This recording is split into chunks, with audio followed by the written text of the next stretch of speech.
की जय। लक्ष्मी नारायण भगवान की जय। बद्री नारायण भगवान की जय। आज 19वां अध्याय है कि राजा पृथु ने कहा कि हे देवर्षि, अब आप यह कहिए कि भगवान विष्णु ने वहां जाकर क्या किया तथा जलंधर की पत्नी का पवित्र व्रत कैसे भ्रष्ट किया। तो नारद जी बोले, जलंधर के नगर में जाकर भगवान विष्णु ने उसकी पतिव्रता स्त्री वृंदा का पतिव्रत भंग करने का विचार किया और उसके नगर में एक उद्यान में जाकर ठहर गए और रात में उसको स्वप्न दिया कि वह उनकी माया और अद्भुत कार्य पद्धति थी और फिर भी उनकी माया द्वारा जलंधर की पत्नी पतिव्रता वृंदा ने रात में यह स्वप्न देखा कि उसका पति नग्न होकर सिर पर तेल लगाए हुए मही पर चढ़ा हुआ और वह काले रण के फूल की माला पहने हुए तथा उसके चहों की ओर हिंसक जीव है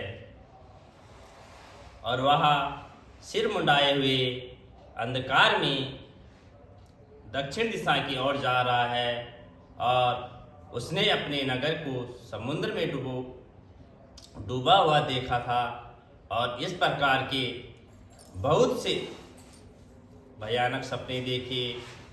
फिर तत्काल ही वह जाग पड़ी और स्वप्न के संबंध में विचार करने लगी। इतने में उसने सूर्य को उदय हुए देखा तो उसे एक छिद्र दिखाई दिया तथा वह कांतिहीन था। इसे उसने अनिष्ट जाना और वह भयभीत होकर रोने लगी। वह छज्जे पर गई और अटारी पर चढ़ी तो भूमि पर उतरकर उसको कहीं पर भी शांति प्राप्त न हुई। फिर वह अपनी 2 सखियों को साथ लेकर उपवन में गई, परंतु वहाँ पर भी उसको कल न पड़ी। फिर वह जंगल में निकल गई, मगर वहाँ पर भी उसको चैन न आया और वन में उसने सिंह के समान 2 भयंकर राक्षसों को देखा, जिससे वह अत्यंत भयभीत होकर वहाँ से भागने लगी और उसी क्षण में वहाँ पर अपने शिष्यों सहित एक मौनी तपस्या आ गया और भयभीत वृंदा उसके गले में हाथ डालकर उससे अपनी रक्षा के लिए याचना करने लगी और मुनि ने अपनी एक ही हुंकार से उन दोनों राक्षसों को वहां से भगा दिया। और वृंदा को आश्चर्य हुआ कि वह मुक्त होकर मुनिनाथ को हाथ जोड़कर प्रणाम करने लगी और कीर्ति यज्ञ का ज्ञापन किया। फिर उसने मुनि से अपने युद्ध रथपति के संबंध में उनकी कुशल क्षेम का प्रश्न किया और मुनि ने मौन होकर आगे पीछे देखकर कुछ कहना ही चाहा और उसी समय 2 वानर मुनि के समक्ष आकर हाथ जोड़कर खड़े हो गए और ज्यों ही मुनि की भकुट्टी संकेत किया त्यों ही वह उठकर आकाश में चले गए।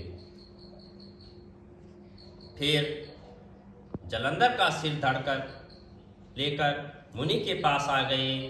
तब वृंदा अपने पति को मृत हुआ जानकर मूर्छित होकर पृथ्वी पर गिर पड़ी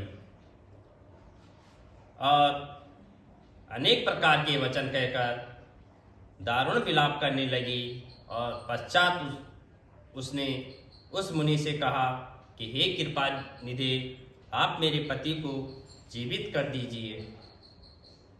तो पतिव्रता परायण दैत्य पत्नी ऐसा कहकर दुखों की श्वासों को छोड़ती हुई मुनीश्वर के चरणों में गिर पड़ी। तब मुनीश्वर ने कहा कि वह शिवाजी द्वारा युद्ध में मारा गया है अथवा जीवित नहीं हो सकता है,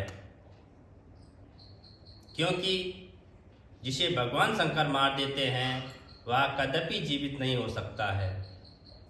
परंतु शरणागत की रक्षा सनातन धर्म है, अतः मैं कृपा करके इसे जिलाए देता हूँ। तो नारद जी कहते हैं कि वह मुनि साक्षात विष्णु जी है, जिन्होंने यह सब माया फैला रखी है। वह वृंदा के पति को जीवित करके अंतर्ध्यान हो गए और जलंधर ने उठकर वृंदा का आलिंगन किया और उसका मुख चूमा। वृंदा भी पति को जीवित देखकर अत्यंत हर्षित हुई। अब तक हुई सब बातों को स्वप्न समझा और पश्चात वृंदा सकाम को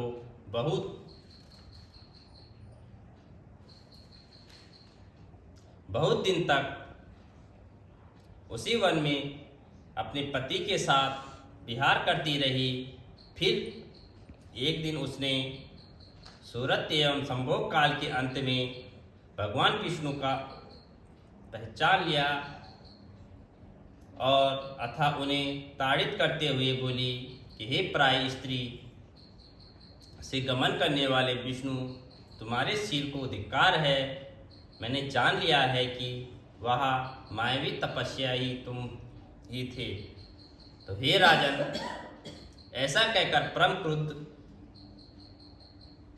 होकर पतिव्रता वृंदा ने अपने तेज को प्रकट करते हुए शाप दिया कि जो तुमने अपनी माया से 2 राक्षस मुझे दिखाए थे, वही दोनों राक्षस किसी समय तुम्हारी भी स्त्री का हरण करेंगे और उसके विरह में दुखी होकर तुम वानरों की सहायता से वन में भ्रमण करोगे और यह सर्वेश्वर जो इस समय तुम्हारा शिष्य बना है, यह वहाँ तुम्हारा साथी रहेगा। और ऐसा कहकर पतिव्रता वृंदा भगवान विष्णु के लाख मना करने पर भी अग्नि में प्रवेश कर गई। तो ब्रह्मा आदि देवता आकाश से उसका प्रवेश देखते रहे और वृंदा के शरीर का तेज भी श्री पार्वती जी के शरीर में चला गया और आकाश से जय जय शब्द होने लगे और पतिव्रत धर्म के प्रभाव से वृंदा को मुक्ति प्राप्त हो गई। बोल लक्ष्मी नारायण भगवान।